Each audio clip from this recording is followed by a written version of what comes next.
3, 2, 1 start. महोदय, यहाँ यह उल्लेखनीय है कि शीत युद्ध की समाप्ति व समाधान एशिया की घटनाओं तथा अफगानिस्तान से सोवियत सेना की वापसी से हुआ है। अफगानिस्तान में लंबे अरसे तक चला युद्ध सोवियत संघ के अस्तित्व के लिए कष्टदायी और मुश्किल हो गया। यह भयावह युद्ध से सोवियत सेनाओं की वापसी से अनेक घटनाओं ने जन्म लिया, जिनकी परिणति शीत युद्ध की समाप्ति से हुई तथा जिसमें जर्मनी का एकीकरण तथा सोवियत संघ का विघटन शामिल है। संक्षेप में, शीत युद्ध का और इस तनाव का एशिया की एकता पर दूरगामी प्रभाव पड़ा। एशिया के सभी देश यह चाहते थे कि क्षेत्र में शांति बनी रहे। चीन और सोवियत संघ का सीमा विवाद, चीन और वियतनाम का झगड़ा और भारत व चीन का सीमा विवाद उस समय की परिस्थितियों को स्पष्ट करता है। इस तरह से पाकिस्तान पूरी तरह से थाईलैंड और फिलीपींस के साथ अमेरिका के खेमे में चला गया था। जापान अपने आर्थिक और व्यापारिक संबंधों के कारण पश्चिम के देशों में सामित्य स्थापित कर रहा था। इससे एशिया की एकता को एक नया धक्का लगा है, क्योंकि एशिया के देश अलग अलग खेमों में बट गए थे। 1960 के दशक में एक नया मोड़ आया, जब शीत युद्ध के समय में आसियान के नाम से एक नए गुट का प्रादुर्भाव हुआ। इससे दक्षिण पूर्वी एशिया के देशों में नए आर्थिक और सुरक्षा संबंधी प्रयास किए गए। इन देशों में सांस्कृतिक एकरूपता की वजह से भी एक नए गुट ने जन्म लिया, लेकिन यह कहना कठिन होगा कि इन दक्षिण पूर्वी एशियाई देशों से समूचे एशिया की पहचान या एकता बनाने में सहायता मिली है या उससे धक्का लगा है, क्योंकि इन देशों ने अपनी नीति बहुत स्पष्ट नहीं की और केवल अपने ही गुट के अंदर भूमिपुत्र नीति को जन्म दिया।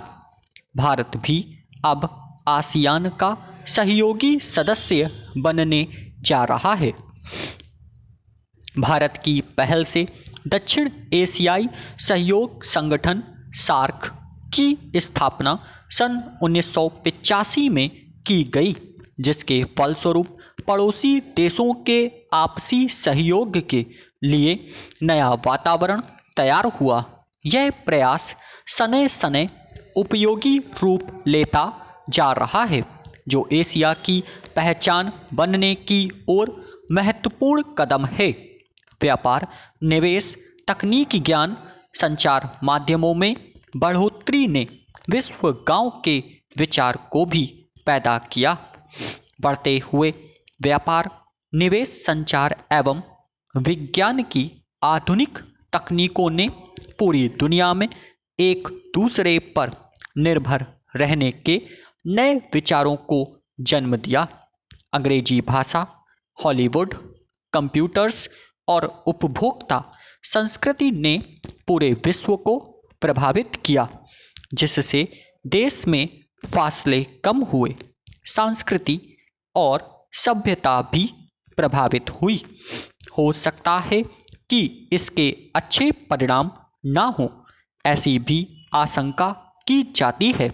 उदाहरणतः जापान दूसरे महायुद्ध तक अपनी संस्कृति और सभ्यता व संयुक्त परिवार जैसी आधारभूत सामाजिक मान्यताओं को केवल अपनाए हुए नहीं था, बल्कि उससे चिपटा हुआ था। लेकिन जापान जैसे सभ्यता वाले देश भी यूरोप के प्रभाव से बच नहीं सके। महोदय, दूसरे शब्दों में आर्थिक, व्यापारिक निवेश और तकनीकी कारणों से द्वितीय महायुद्ध के बाद और शीत युद्ध के दौरान एशिया के देशों में पुनः धुंधलापन पैदा हुआ। लेकिन यह बात सही नहीं है कि एशिया की संस्कृति और सभ्यता को पश्चिम के प्रभाव और आधुनिकतम तरीकों ने नष्ट कर दिया। हाँ, एक धक्का जरूर दिया, पर समय समय पर एशिया का यह रूप, एशिया की यह सभ्यता और संस्कृति बलशाली तरीके से उदयमान होती दिखाई देती है। पंडित जवाहरलाल नेहरू ने 1945 में अपनी पुस्तक डिस्कवरी ऑफ इंडिया में एशिया की पहचान पर लिखा है कि हजार वर्षों से जब यूरोप अपने अंधकार के युग में था, एशिया ने अपने मनुष्य की प्रगतिशील आत्मा को प्रभावशाली ढंग से दर्शाया। उन्होंने यह विश्वास भी जताया कि एशिया की संस्कृति और सभ्यता यूरोप की संस्कृति और सभ्यता से अधिक प्राचीन है। आज के दिनों में भी चीन के नेता अपने यहाँ आध्यात्मिक क्रांति की बात करते दिखाई देते हैं और अपने आर्थिक विकास को भी प्रतिबिंबित करते हैं। मलेशिया के प्रधानमंत्री भी बड़े गर्व के साथ मलेशिया के रास्ते की बात करते हैं और आधुनिकता और पारंपरिक संस्कृति के मिश्रण से मलेशिया का विकास करना चाहते हैं। भारत के प्रधानमंत्री भी मध्य मार्ग की बात करते हैं, जिसको वे भारत का पारंपरिक विचार कहा करते हैं। वियतनाम में यशस्वी नेता भी साम्यवादी विचारधारा को पारंपरिक सहिष्णुता के अनुसार ढालना चाहते हैं। एशिया के इन सब नेताओं की समय समय पर की गई घोषणाओं का वर्तमान संदर्भों में पूरा अर्थ लिया जाना चाहिए, जो एशिया की पहचान को नए सिरे से बनाने में सहायक सिद्ध हो रहा है। यहाँ यह भी बताना उचित होगा कि हाल के वर्षों में एशियाई देश, विशेष रूप से पूर्वी एवं दक्षिणी पूर्वी एशिया के देश, एशिया के सुदृढ़ देशों के रूप में उभरे हैं और इन देशों के आर्थिक विकास की दर विश्व के किसी भी अन्य देश के आर्थिक विकास की दर से अधिक है तथा जिनके आने वाली शताब्दी में विश्व आर्थिक व्यवस्था के निर्माताओं के रूप में उभरने की आशा है। आर्थिक सफलता की इन कहानियों का श्रेय मुख्य रूप से अनुशासित कार्य, किफ़ायत एवं बचत की ऊंची दरों जैसी एशियाई विशेषताओं को जाता है तथा इनसे देशों की जनता के जीवन स्तर में सुधार आया है और एशिया की पुनः खोज जैसा वातावरण बन रहा है। एशिया के देशों में अब आपसी भाईचारे की भावना उभर रही है और इससे ये देश परस्पर निर्भर हो रहे हैं तथा शीत युद्ध के प्रभाव से मुक्त होते जा रहे हैं।